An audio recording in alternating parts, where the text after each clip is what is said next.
All right, here we go. In 5, 4, 3. Welcome to Finding Certainty, everybody. I'm here with my good friend Huyen Do of DROX Investment Group.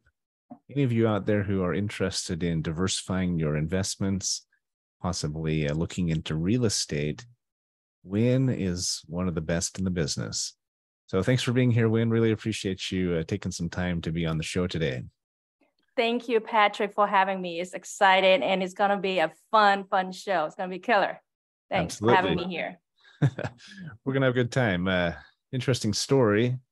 Huyen and I met in the middle of a hurricane down in Orlando. We were at a conference together as part of Bill Walsh's Rainmaker Summit. And Huyen is part of his, what he calls his 9-figure club. And I really enjoyed meeting you, Huyen. We got to chat a little bit, told me a little bit about your story. Huyen was one of the speakers at the event.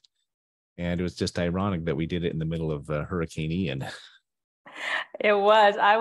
People was telling me I was crazy. Why are you going towards the eye of the hurricane, not away from it? But you know what? It's destiny, right? Because of that, that's how I met you here, right? That's Patrick? right. Yeah, everybody told me the same thing. They thought we were kind of nuts to be flying toward Orlando right before the hurricane was going to hit. But hey, when you got to be somewhere, you got to be somewhere. So I'm really glad we met you. Met some really great people there at the event, and it was just a fantastic weekend. Even though the palm trees were pointing sideways the whole time, right? Exactly, and things were flying. But yes, we were very lucky that we were alive. Well, I was impressed. The electricity never went out. I mean, we were with Hilton and the DoubleTree in there, and they did a great job keeping everybody fed, keeping the lights on, and so forth. So anyway, here on Finding Certainty, we bring guests on from a variety of different backgrounds who really are fulfilling our mantra, our platform, if you will, of creating more certainty in the lives of their clients, their friends and family, and the communities in which they reside. And that's why Huyen's here, because she's doing exactly that through their investment group. And I thought you all would be very interested in hearing from her. Now, we typically mention a couple of reasons why we've invited her to be on. And the first is exactly that. It's that she is a phenomenal story of an American success story of an immigrant family who relocated here from Vietnam. And we're going to talk a little bit about that story because it's extraordinary. And then has built up from the ground up a very successful multi-million-dollar business. And I think she can teach us lessons that everyone on this call can learn from. Secondly, Huyen travels all over the country speaking about what she does. She's a very accomplished entrepreneur and speaker, and she can teach some lessons not only of how they've created their success story, but also how to create a successful life. She has some insights that I think you'll really enjoy, everybody. They can benefit you in your personal life, your business, your professional life, whether you're a for-profit, a nonprofit. Just some really fascinating insights that I think all of us can benefit from. So Huyen, thank you for being here. That's my pleasure, and I'm excited too. Yes. Yeah, that's my 2 bits on why Huyen is here, and you say her name just like a window, like a door and window. And if you don't mind, why don't we start out by talking a little bit about your backstory? You came here from Vietnam when you were 10 years old, escaped the Vietnam War. Your dad fought for the Democratic Army, right? Was fighting the communists. And so it did not make him popular when the war was over. And they suppressed anyone who had been on that side of the fence. And I mean, wasn't your dad even in a concentration camp for a while, or at least a prison of war camp?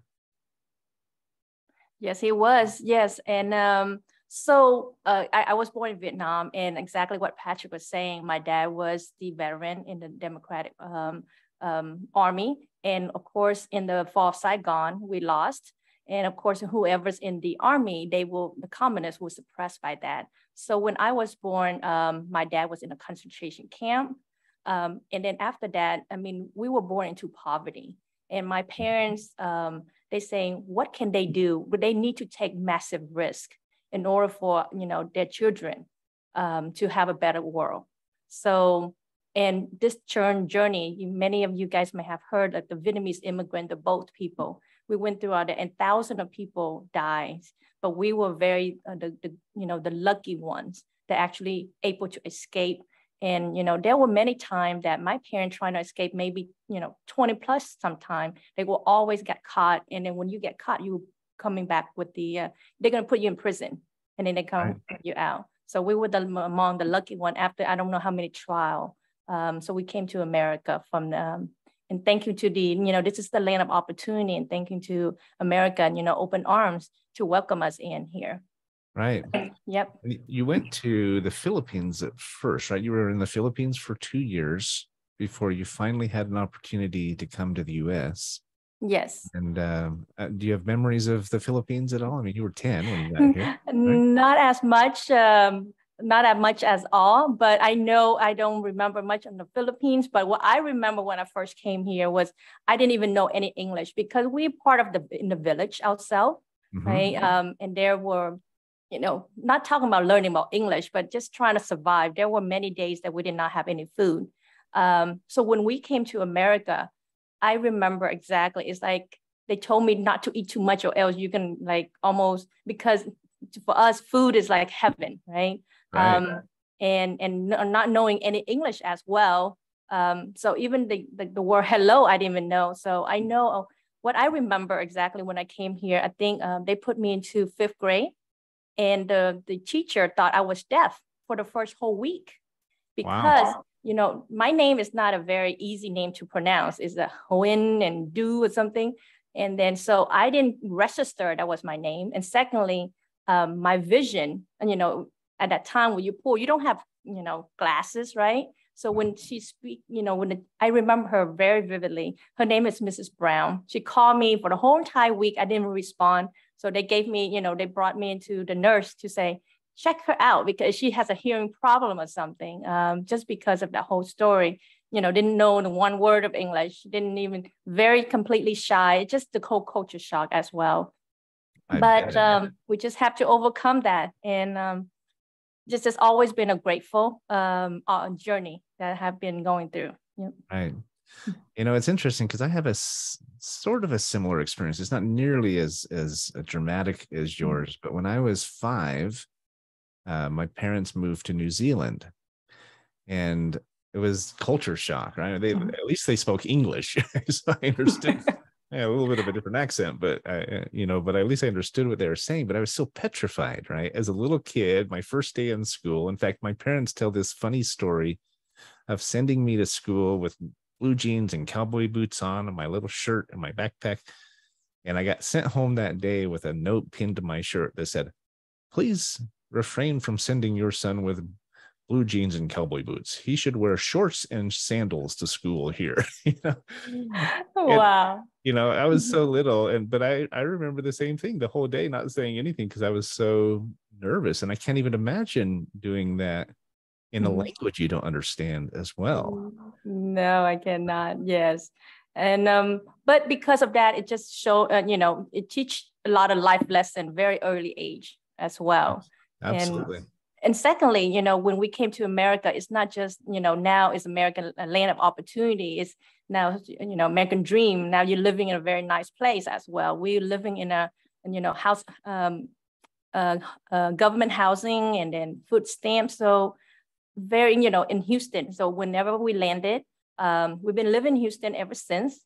But those apartments, I would say, is one of the highest crime in Houston. And what I also share with those is, we got robbed into our house twice, right?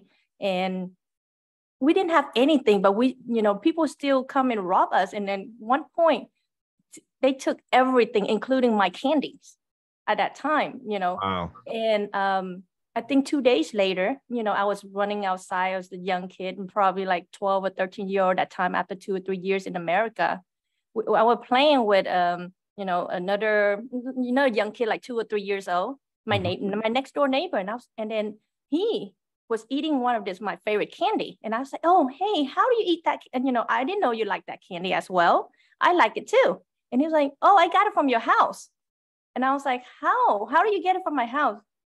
That was, after 2 days after we got robbed. He was like, oh, my whole family came to your house and moved all the stuff. And I saw this jar of candy and I took it as well. Yeah, just to show you, it was just, living in also constant fear as well. Yeah. And it was the whole yard thing. Yeah. So when you came to the States, I think there's a lot of different opinions about immigration, and obviously there's divided viewpoints and so forth. But I've always been of the ilk that this is the land of opportunity. This is a melting pot. It's the greatest nation on earth.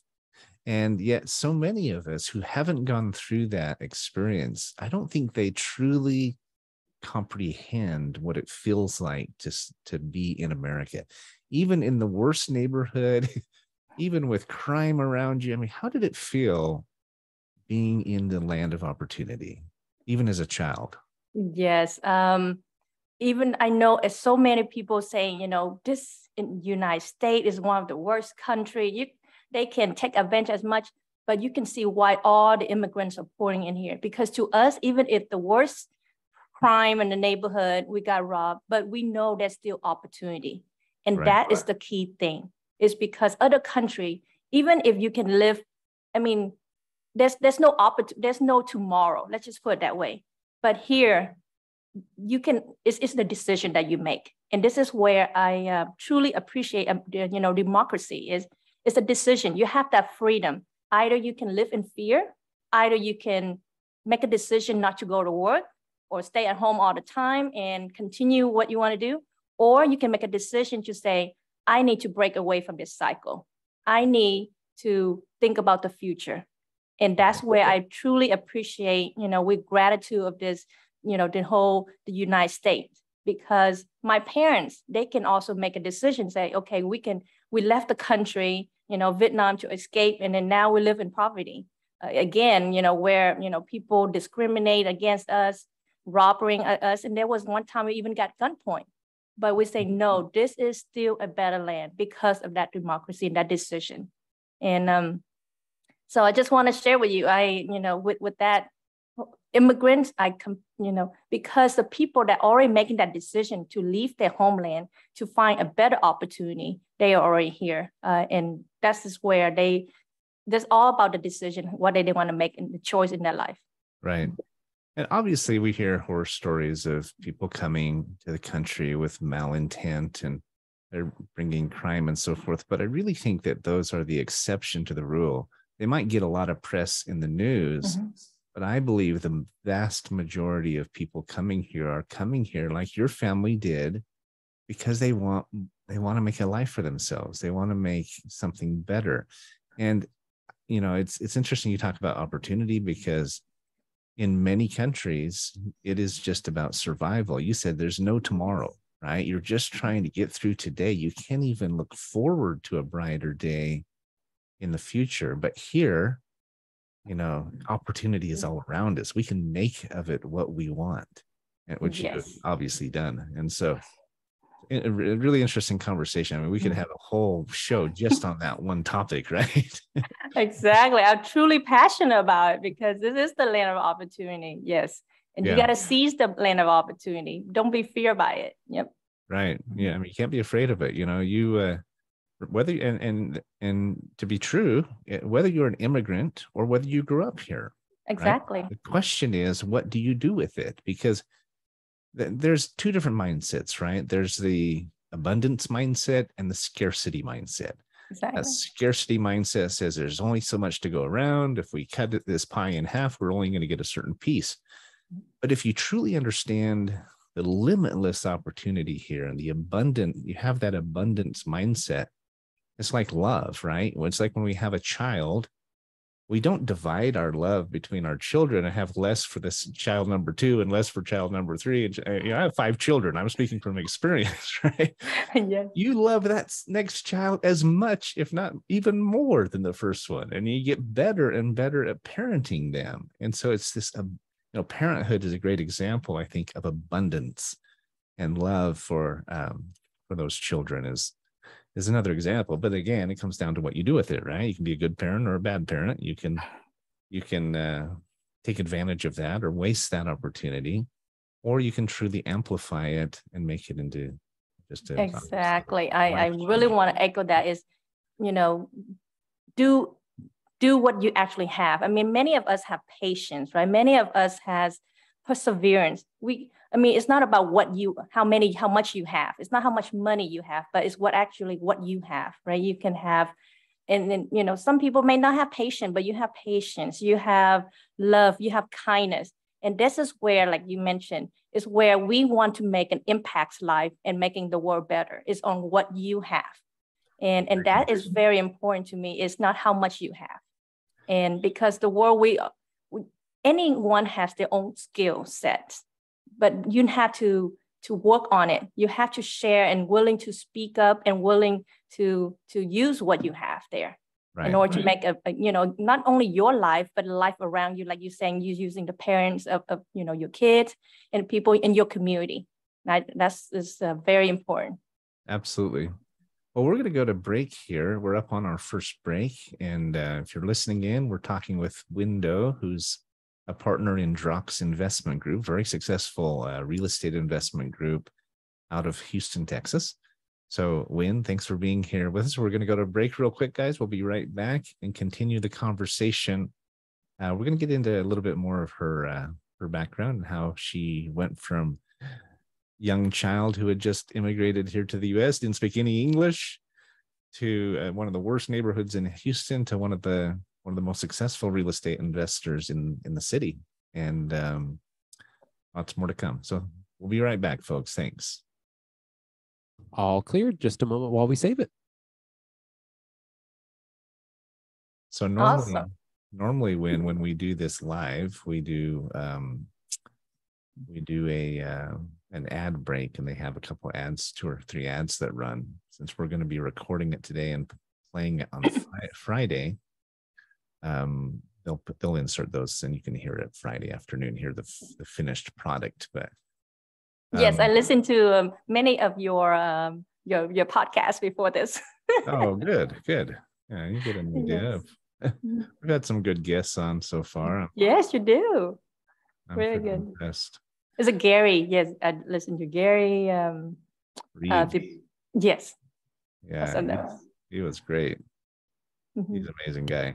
All right, we are all set for the next segment. Okay.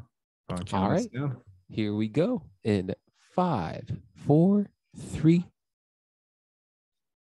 So you're back with Finding Certainty, Patrick Laing and Huyen Do, who's one of the partners in DROX Investment Group. So now you are partnered with your husband in DROX, right, Donnie?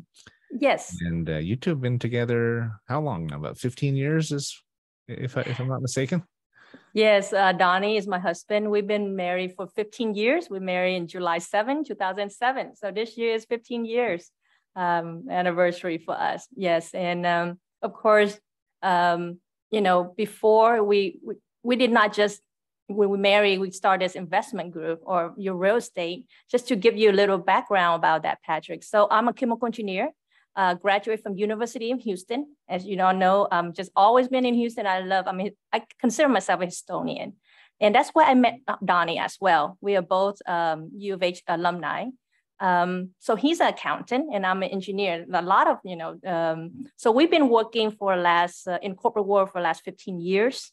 And but real estate was always in my, I'm really, truly passionate about it. So even though as a chemical engineer, I work in the corporate America. So Donnie and myself, I'm also a realtor, got my license 15 years ago. And we always love passive income.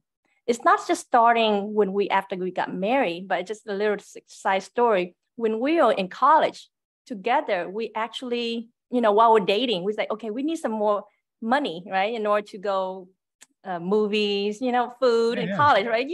Poor college students, but we just, our parents were like, you need to focus in school, and they don't want us to take a second job, only during the summer, like co-op. So we started an ATM business together, and just a small ATM machine. This was back in 2001. I don't know how we did it, but we had an ATM, and it's a good like $50 a week passive income. We just put some money in there, and then, the ATM machine, we were the ATM machine. We just started off with $500, Donnie and myself. But it was a good passive income during that time. We didn't think much about it, but it was just helping us out with our, lunches, right? So after we got married, I guess we said, okay, we would like to continue having the passive income. So we started owning single home family, rental it out. We did Airbnb. And for the last 15 years, that's, we grow our single home family alongside with our corporate world. I've been working in the oil and gas industry. That is the Houston known for top Fortune 500 companies, moving up my corporate ladders. Donnie is an accountant, so he's also working in corporate world and moving up his ladder. But we saw that, and then we having 2 kids. We have 2 daughters. And we are alcoholic and a workaholic, workaholic, because it's just, like I say, we learn, we say, okay, we have to work in order to earn money for our kids, right? And our kids were like always one of those last kids in the daycare to be picked up 6:30. Sometime I have to rush out my meeting and just to be there at 6:30 to pick up the kids. And it got to the point that we saying, and I remember this, Donnie and I myself say, is this where we want our life to be, right? Our kid was always came home. We were very stressed out. It was like 7 p.m. by the time we get home. Dinner was not ready, right? That's when you start cooking dinners. And so we're like, okay, God give us the opportunity. Why are we, we got burned out, and we need to live life because we only have one life, and family is always the highest priority for us. If we saying that, then we need to act on it. So Donnie, we decided that 7 years ago that Donnie to quit his job and starting his own business. So I was still working my corporate world. Donnie started his business in a restaurant. So 7 years ago, we expanded to have 3 restaurants there. But with the mindset is we still working. Yes. He owns a business. He has a little bit more time, to pick up the kids or watching the kids, but it's still you working for money. It's not truly passive or having your money work for you. And right. That was our goal is, it's the realization is the relationship with money. First, a lot of us are fear of money. Seriously, we want to make money, but we fear, like if the stock market go down, we just somehow close our eye and just hoping, wishing that, okay, it doesn't hurt our portfolio, right? And then the next day you open, it's all red. But that should not be the relationship like that with the money. You should make the money work for you. So right. We went to, and, we have many rental single home family, but we're saying we're still a landlord. How can we be passive? Because they still calling us to, change the toilet, things like that. And this is when 2020. And this is the pivot moment where we're saying, what can we do in order to have more time? Because I was staying at home and I see, it's just an eye-opening for us to say, life is more than this. Life is more than just working, 40, 50 hours a day and coming home. So we went through this mentoring group, and this is how we learn about multifamily. And when it hits us, it's just so much benefit. It's not, the main benefit is now it's a passive income that, when we present it to other busy professional where they saying, you want to make additional income, we're not telling them go and get a second job or go find another job, right? This is about making money work for you. And then secondly is, this I can share with you a lot more on the benefit side, but I will hold it off on why we're just so passionate about to educate more people and, how multifamily has changed our life and also not just our life, but our whole family's life and others, how it impacts other lives as well. Right, right. Well, you've said a couple of things that jumped out at me, and one of those was that you asked yourself, is this the life we want to live? And I think that's a really important question for anyone, whether they're an entrepreneur, an employee, self-employed, for-profit, nonprofit, it doesn't matter, but we need to continually ask ourselves, am I happy where I am? Is this the life I want to be living? And if not, what are we going to do about it, right? We need to keep looking at that. Now, you talked about how family is the most important thing, the biggest priority for you, but then you asked yourself an honest question, which sometimes is hard to do, right? You said, if family is truly our biggest priority, do you see that evidenced in our life? Are we really living up to that? And that you had to answer the question no, right? Because your careers were so demanding. You had the restaurants and you had all these other things. Now, there's nothing wrong with working hard. Hard work is good for you. I think it does the body good. But I really like your question where you kept asking, how do we make this passive? Because quality of life is usually not just about money, but it's about time, right? It's about having that free time to spend with our loved ones and traveling and pursuits that are of interest to us.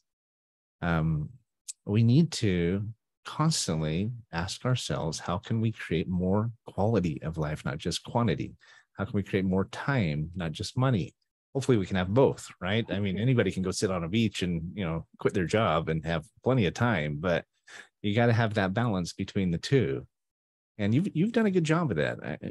Just from our conversations, I think it's really interesting, so you started out as a realtor. I love your ATM story because I was an entrepreneur even in college where I did side gigs and tried network marketing and tried other things, trying to just supplement my income. But in your very first house, you said was your own house that you purchased. And then you started purchasing rentals, and then you're comment about having to fix the toilets in the middle of the night and so forth and so on. I can totally resonate there. I've been there before. And so how did you transition? And I guess when we're talking about passive income, how is it different today? What do you do today that has created that passive income for you? You talked about multi-family properties, but I know there's more to it. You also have property managers that manage those properties, right? You have an investment pool that you're helping other investors to follow in your footsteps and do that. But let's jump into that a little bit before our next break. How has it evolved? I guess is my question. Where are you at today, and how did you get there? Okay, great. Thank you, Patrick. So just high level today, it's been 2 years, wonderful years journey. But we went through, a couple single home family to 5 or 6. And then now we have 2,000 units in the Texas area, and the value is over $280 million in assets value. Incredible. So it is, if you talked to me 3 years ago, I would not going to saying, are you crazy, Huyen, right? Yeah, you cannot believe it. But I truly passionate about it because we find it was very scary. And I just, it's not an easy journey because we're saying, because when you're looking at apartments, right? We've been always driving by, and Donnie and myself, we're like, who actually own those apartments? We're always thinking like institutional, BlackRock. How can us normal people own them? And when we went through this mentoring group, that's how we learned it's actually syndication. Syndication is just another way of all the investors pour in their money together to buying a project. And then here is a real estate.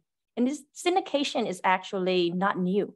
Christopher Columbus, his voyage is a syndication, right? He got from many very wealthy individual and funded him, right? The Empire State Buildings was syndication. I'm just throwing things out there. So here is what we find is where busy professional like us, we put it ourselves to saying, we want to invest in real estate. We want to be passive because, you know, many busy professionals, they know what, you know, they are successful in their own field, but they want to have that additional passive income. So for example, if someone that has, you know, $100,000, that's, you know, that's not their emergency money, but they've been invested in stocks, but they just don't want to be in stocks, something in real hard asset, and know exactly where that apartment's at, not, you know, REIT. We providing that opportunity. And from that opportunity, they, you know, that's a 4 main benefits. That's why Donnie and myself totally love about it is he's an accountant by background, and we've been working, and we say paying so much taxes. And I was sharing you this earlier before the show, Patrick. We just, right, you know, we just finished filing our tax in 2021. You know, we paid close to 0 in taxes because of real estate. It's a tax saving benefits, guys. And it's true for us. We thought, you know, how can we legally not paying taxes? So real estate giving you that bonus depreciation. And then secondly is, you know, high returns, leverage, because you can leverage on each other so that you can buy economy of scale. And where we love about is why it's passive is because now it's in the economy of scale. It's 100 units, right? 200 units, 300 units. We own a, we work with a property management where they manage the whole entire complex for us. So the tenant doesn't call me, right? The tenant doesn't call Donnie to say, oh, my AC is brick. But we have a property management that manage everything for us. We have a CPA because of all the economy of scale now. We actually more freely and I have already, you know, taking a pause on my W-2 jobs, not working there, and then spending more time with my family, not only my kids, but also my mom, because she's also not doing well right now in her ill. So because of this multi-family, it provides me income. You know, we have a quality distributions that we have in, and secondly, still get income and providing that, you know, money return back to our investors. But not only that, Patrick, second thing is about the community that we provide impact. How we different from our institution is we the owners now. We help manage that, and we're providing a better community by, you know, providing, like, for example, because if the tenant, when they live in the community, when it's clean and they feel safe, it's happier, and it's impacting that family. And because we know it. I mean, I used to live in a very, you know, not very unsanitary apartments. And I was like, why is the landlord not doing any of that? But, you know, we didn't know, but so when we provide that happier, safe environment for our tenants, it's, you know, it's a win-win. They have a happier life, and then their family, and this, you know, all boil down to family. If we can provide anything back to them, as, you know, having school, then it's a win for the investors and a win for the tenants. Right. Well, again, you're throwing a lot at us, Huyen Do, or Win. It's my name, Window. Window to the opportunity. Yes. You know, I love your comment on syndication. We are coming up on our next break, but syndication is really just partnership. It's working together. It's leveraging our abilities. We do that as a cost reduction firm. We're able to come in and lower costs for clients because we know what to look for.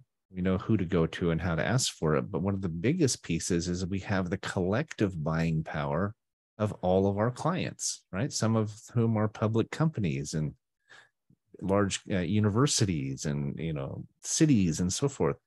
Together, we just can do more.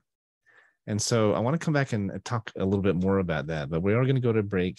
Let's continue the conversation. We're talking to Huyen Do, one of the partners in DROX Investment Group, a real estate investment group in Houston, Texas, with hundreds of millions of dollars of properties in over 2,000 units. That's incredible.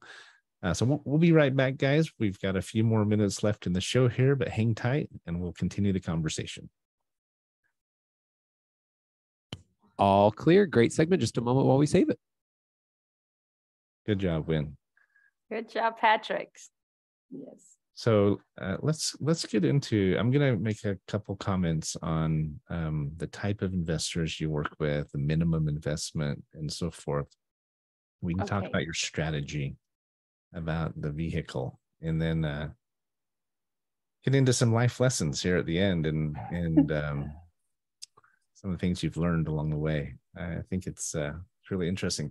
If you can go in shorter sound bites and I can make a comment, then you can keep going. That's the only thing I would recommend, but it's great information. You're doing a great job.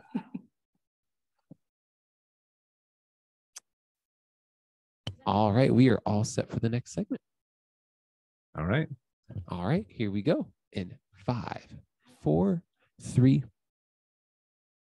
You're back with Finding Certainty. I'm your host, Patrick Laing. We're speaking with Huyen Do, who is one of the 2 founders and partners of DROX Investment Group. Huyen, thanks again for being with us. I know you have multiple investors in your group. Are you and Donnie the only 2 owners of the group, or are there others as well? So we are part of a syndication. So a syndication for every project, we bring in investors. And investors are co-owners into the projects as well. So depending on the varying size, our strategy is when we have, typically it's 100 unit plus. So it may be like $25 million or more. Then, depending on that size of the projects and various amount of investors. And the investor they are co-owners of the apartments. So, you talked about the type of investors you typically are working with. And I think there's millions of bankers and lawyers and doctors and accountants and others that are out there. And you're absolutely right. They're busy. They're busy with their profession, their practice, or their business. And yet so many of them want to diversify, right? They want to do exactly what you've done. They want to develop passive income. I'm one of those who would love to have, I'm a big believer in multiple streams of income. And so a couple quick questions. What's the minimum investments for someone to participate in one of your projects? And what's the kind of ROI do you expect? Do you have a 3-year plan, 5-year plan? What's the expectation there? Okay, so the minimum investment that typically our project is $75,000. And I say this to everyone, when you invest in something, even in stocks or in real estate, that should not be your emergency money.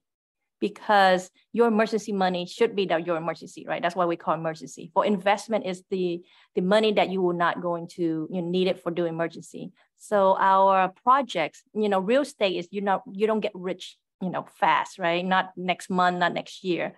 So real estate is when you buy, you hold. Typically, the project's hold is around 5 years, and we see that is because we can, based on the exit strategy, our return is high return. The returns all vary, but once we meet that returns that we projected, we can sell in 2 years, right? Or 3 years, or we will hold it until if the market is, down, then we're not going to sell for 3 or 5 years, right? We may hold to 6 or 7 years. So when you do any investment, the key thing is talk to the sponsors, understand the project life cycle, and then see if it actually meets your financial goals. Absolutely. I've done a little bit of real estate investing in the past, nothing like what you have, but obviously some of the wealthiest people in the world have built their portfolios, really their net worth with real estate. I think the top investors from the Rockefellers on to today, right? They all had holdings in real estate. It's one of the most secure investments, right? And I love the fact, I want to just address in a little bit more deeper what you were saying about community, because there are slumlords out there, right, who don't care about the quality of the place their people are living in. And you can't get your landlord to come fix your air conditioning or your hot water or something to save your life. But it's so refreshing to hear you talk about giving families a secure and a safe and a healthy home. And I'm not surprised you're doing well, because when you put good out there into the universe, it comes back to you tenfold, right? And you're coming from from experience. You know, you lived in places like that where the ceiling was dripping and there were cockroaches and, you know, who knows what else.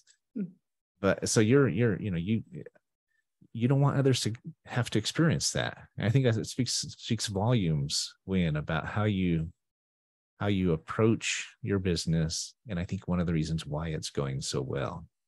Any insights on that topic? Yes, is basically do what you love. And for me is, and Donnie, when we came to America, we know we have already experienced it. And it just hurt us to actually see, other experience as well. So we would do our utmost, what we can in order to help people, the community that doesn't have to suffer or went through the way we went through. And same to you, like Patrick, right? You went through, and that's how I love your vision of finding certainty, is because now you're helping, profit and nonprofit organization together in order to make that. And that's why I'm so happy to be on this show, because I love that mission of yours, Patrick. But because you went through it, right? And you want to help, and you truly want to do that. So same what we do is in order for us to, because when we go into those community, we want to, we talk to the tenants, we ask them, how can we make this a better place for you? How can we make this a better place for you and your family? So you can be feeling happier to stay here, and always get those feedback from the tenant in order to improve our strategy and improve their life. Right. Yeah. It's probably the first time they've been asked that question. They're probably surprised when you do, right? Yes, they were. They're like, what?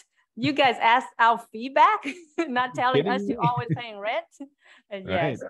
I love that, because, and I'm sure what it makes for is really loyal tenants, and tenants who really care. They try to pay their rent on time. Sure, there's always going to be issues, or someone loses their job or something like that. But, when you take care of people, whether they're your investors, your tenants, your employees, it comes back to you.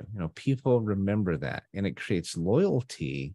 I mean, I'm preaching to the choir, right? Everybody knows this, but I think sometimes we forget the value of going that extra mile. Yes. It doesn't take a lot, right? I remember we were in New Orleans once. We were getting ready to go on a cruise, and I'd won a sales trip, right, from one of my jobs. And we got into New Orleans early, and we were hungry. I mean, I think our red eye flight got there about 5 a.m. or something. And we went to this little pancake house that was packed. And there was another one down the street that was not so busy. And we thought, well, we got time. Let's go to the one that's busy. They probably have better food. And so we stood in line for a while, finally sat down, and we met the owner, who was, I forget his name, but he was so gregarious and just outgoing. He talked to us, asked us where we're from and everything. And I said, well, it's clear why he's doing well, because he's just awesome. But I also asked him, I said, do you mind if I ask why your restaurant is so much busier than the one down the street 2 or 3 blocks? Because you look like you're about the same thing. We even looked at the menus. They were almost identical. And he looks all conspiratorial, and he looks around and he says, if I tell you, will you keep it to yourself? I said, that's okay. I'm getting on a cruise in 2 hours. I won't tell anybody. And he leans in and he says, it's the 3rd egg. Like, what are you talking about? He goes, I know it's that. He goes, we give 3 eggs, hash browns and bacon, and they only do 2 eggs, hash browns. And I've always remembered the 3rd egg story, right? Because it doesn't even take big things. Now, I'm sure it was more than that. I think he was a big part of it. He made people feel welcome. He was friendly. It was a joy to be with. But it's a good example of, for years, I've taught my salespeople this. I'd write the word W0W or WOW on the wall or on the board and say, how do we wow our customers, right? How do we wow them? Mm. And I'd flip it over and write WOM and say, how do we get word of mouth business? How do we get more referrals? Well, we do it by wowing our customers. And I'd always share with them that 3rd egg story, because it doesn't take a lot. People are expecting you to disappoint them, right? They're expecting you to not give anything special. And when you do, you absolutely stand out. So kudos, Huyen, for how you're doing that. That's really cool. Yes. Okay, Yes. so in the last few minutes here, I'd love to have you share any lessons that you've learned, because to have 2,000 plus units and growing, $280 million investment, that is nothing to sneeze at. To be caring for the communities that you're doing, that is it's really impressive, and my hat is off to you. But what lessons have you learned in the process? Anything else you want to share? There are many lessons, but with time, let's focus on with any type of investment, right? Or you want to work with any company, is know who you trust. It's a very key important. And looking at that company, what are their vision and what's their mission? And same like Patrick, is you want to work with the people, also an expert. Patrick, his finding certainty management group, is the expert in his field. So you want to work with his company, right? So it's all about the sponsor, the leadership. So because I see any risk in investment, we always have risk. But what's the highest risk? I mean, this is real estate, the location will be there, right? It's the sponsor. Know the sponsors and see what do, are you, you as an investor, do you align with the mission and vision? So that's the first learning I see, I want to share. And then second learning is, like I say, do what you have.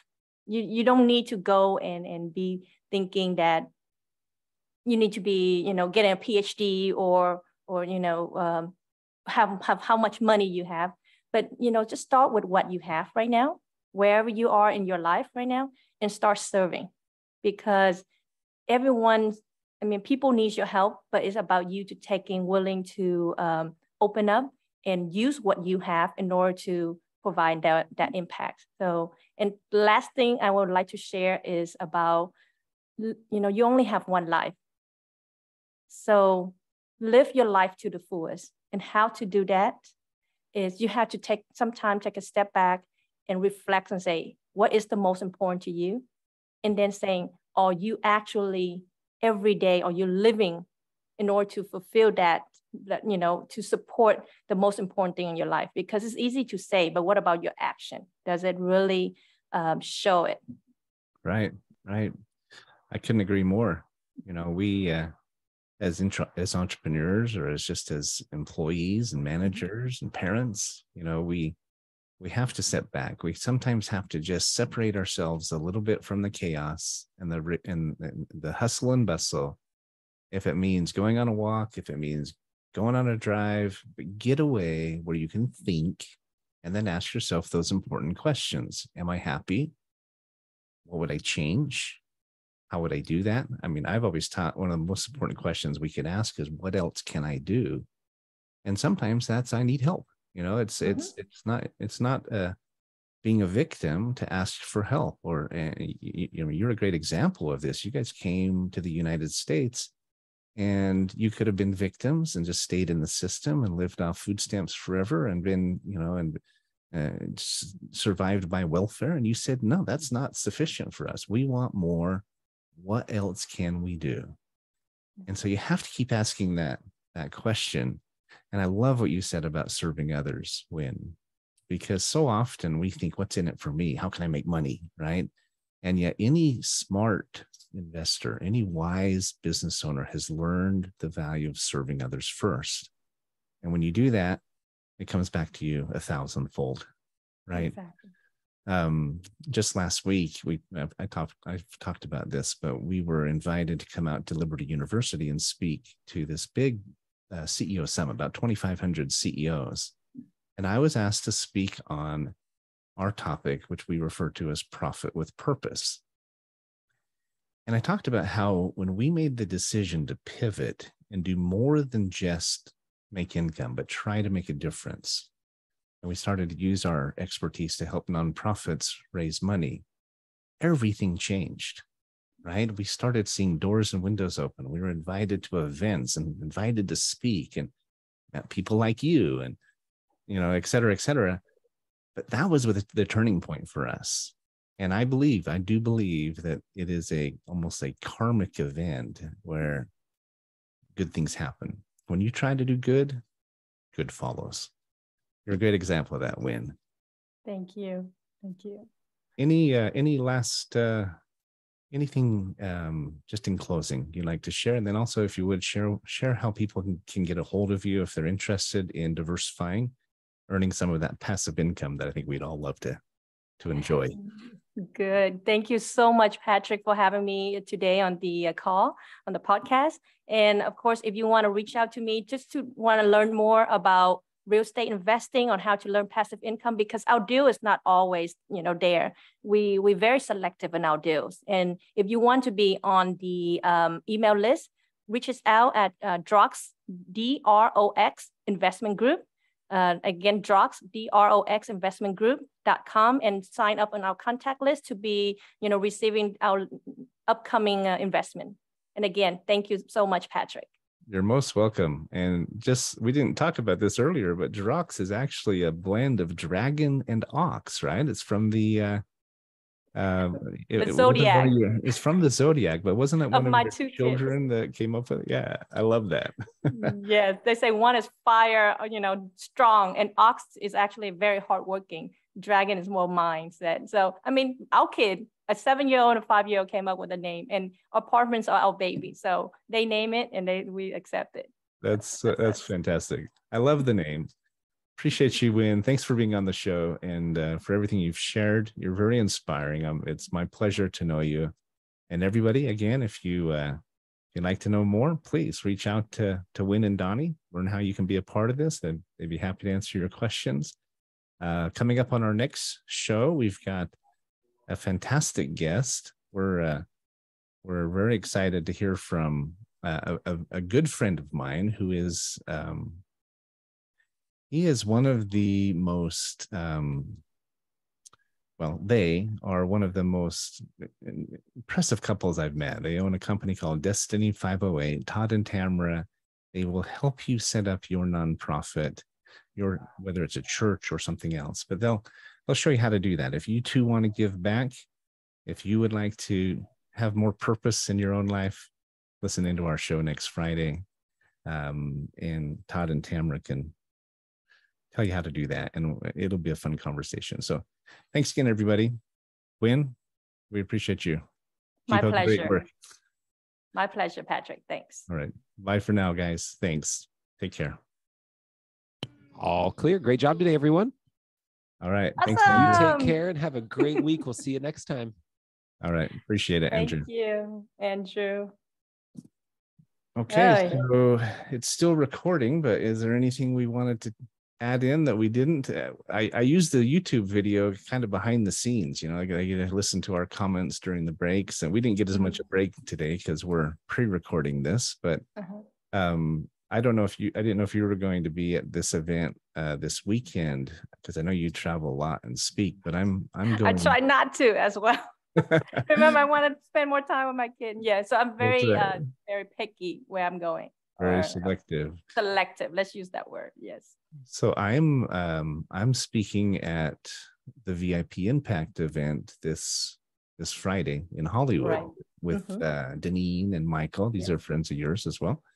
So I'm excited about that. They're doing a good job of giving back and helping aspiring artists and models and actors to connect with industry leaders. So that'll be fun. But if you can send me some information on your group, I'd love to take a look at it, and we'll be happy to get it out to our network and make sure they know that you exist, and make sure that they hopefully listen into the show and learn a little bit more. But if you can shoot me an email with any details you have, and we'll be happy to promote you. All right. Yes. Deneen and Michael also invited me, but since this weekend is Donnie's birthday, so we will not be able to join them. So we will be celebrating Donnie's birthday with the family in Austin. So awesome. I told them, sorry, but that's okay. I'll go and represent for both of us. Great. Yeah. So you mentioned your wedding date. You were married on 7/7/7. Is that right? On a Saturday at 7 p.m. That is my favorite number. I love the 7. That's pretty cool. I got married on St. Patrick's Day, March 17th. And then later we were sealed in the temple, one of the temples in Utah on 7/2/14. So easy to remember. 7 times 2 is 14, right? Yeah, I'm into numbers. So but 7/7/7 on the 7th day at 7 p.m. That's pretty incredible. We didn't know because we got engaged in June 6th, right? It just happened to be on June 6th, 2006. And really? so yeah, because a year before that, right? Yeah, and we were like, okay, when should be our wedding day? And of course, you want at least 6 or a year out for planning purpose. Yeah. We look at the calendar, it happens to be on a Saturday as well. And that's really cool. easy for Donnie to remember. That's right. That was my thinking. I figure I need all the help I can get. And if I did it on St. Patrick's Day, I could always remember. Exactly. I would never forget our anniversary. And I figure a marriage, you need all the luck you can get. So exactly. Good. Yeah. Thank you, Patrick, again for this opportunity. Let me know if anything else that I can do to help you guys as well. Okay, to promote this as well. I appreciate it. If nothing else, I'll see you in December. I assume you're coming out to the big event in Vegas, right? Right. Good. Well, I'm glad we were able to meet. I'm getting to know all of the 9-figure people better, and Bill and I are doing 2 or 3 different things together. So we're very excited about where it's taking us. But exactly, I think we're going to Vegas. Are you going to go to the Win Mastermind as well? Possibly. I don't know. I've got to look at the schedule and look at the budget and look at everything. But I'd love to be there. You guys go on a 600-foot yacht, or what is it, a 600-foot yacht in the Mediterranean or somewhere like that? No, that will be in March.